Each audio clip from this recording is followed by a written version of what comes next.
കണ്ട് അറിഞ്ഞ് അനുഭവിച്ച് മനസ്സിലാക്കുക. എന്നിട്ട് വേണം നമ്മൾ ഒരാളെക്കുറിച്ച് വിലയിരുത്താനുള്ള അഭിപ്രായം എനിക്ക് ഷെയ്ൻ്റെ കാര്യത്തിൽ പറയാറില്ല.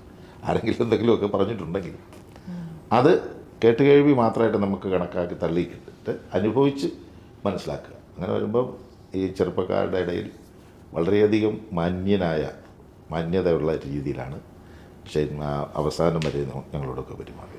ഈ പറയുന്ന പോലെ പ്രായത്തെ ബഹുമാനിക്കുകയും പിന്നെ എനിക്ക് ഷെയ്ന് ആയിട്ട് നേരിട്ടുള്ള ബന്ധമെന്ന് പറഞ്ഞാൽ ഷെയ്ൻ്റെ ഫാദറുമായിട്ടുള്ള അബിയായിട്ട് നമ്മുടെ നല്ലൊരു സുഹൃത്താണ്.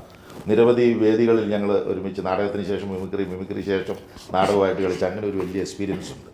മിക്കവാറും ക്യാമ്പ് ചെയ്യുന്ന ഏരിയയിലൊക്കെ അവിടെ തന്നെ ഇവരും കാണും. 4-5 ദിവസമൊക്കെ ഞങ്ങൾ ഒരുമിച്ച് ചിലപ്പം ഒരു ഹോട്ടലിൽ തന്നെ ആയിരിക്കും കഴിയുന്നത്. അവർ ആ ഏരിയയിൽ മിമിക്രി, ഞങ്ങൾ ആ ഏരിയയിൽ തന്നെ നാടകത്തിന് പോകുന്ന സീസൺ ആകുമ്പോൾ അങ്ങനെ ഒരു നല്ല ബന്ധമുണ്ടായിരുന്നു. അപ്പോൾ ആ ഒരു ഇത് വെച്ച് ഷെയ്ൻ നമ്മൾ കൂടുതൽ ശ്രദ്ധിക്കുമല്ലോ, ഒരു സുഹൃത്തിൻ്റെ മകൻ എന്ന് പറയുമ്പോൾ. അപ്പോൾ അത് നമുക്ക് ആദ്യം ഒരു നിരാശ ഉണ്ടായിരുന്നു, ഇങ്ങനെയൊക്കെ ഉള്ള ഒരു ചെറിയ അഭിപ്രായ വ്യത്യാസങ്ങൾ ചെറിയൊരു രീതിയിൽ.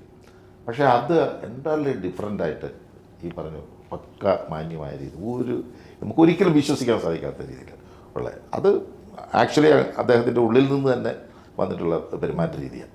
അത് നമുക്ക് മനസ്സിലാക്കാൻ സാധിക്കും.